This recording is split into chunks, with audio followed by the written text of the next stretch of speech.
I'm here at Ray Bradbury's musical play, Wisdom 2116, and I'm here with Roslyn Shapiro. And how did you and your husband first meet Ray Bradbury? Oh, well, we first met Ray the end of the 30s, about 1938.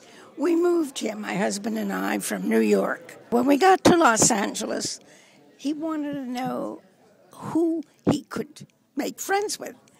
And so he had just had a publication in the Best American Short Stories. So what he did was look in the index of who was in those stories and where they lived. And he found Ray Bradbury's name.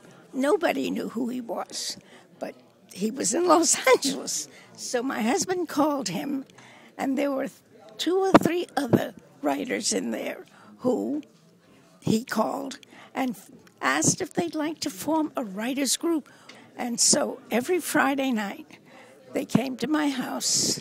They started out by going to Cantor's Restaurant on Fairfax, but I thought my house would be a better place. Ray never drove, and I lived very far in the Hollywood Hills from where Ray lived in Venice, I believe. But he used to bicycle all over town, and my house was rather far to bicycle to. But he made friends with other people and would get rides. But, you know, he was so afraid of the car that he wouldn't even sit in the car. He would lie on the floor of the car so that he was as little aware of the whole thing as he could be. But he would get to my house every Friday night, and they had these great meetings. I was supposed to go over to Ireland to write Moby Dick.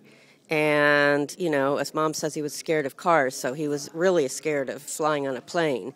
But he knew he had to do this thing. So he told all his friends, come over, get me so blind drunk that I pass out, and then carry me onto the plane, which is what they did. And we always joked that, you know, hey, this great science fiction writer is always writing about rockets can't drive. And so it was kind of a contradiction. We'd all have, you know, lots of food in the living room.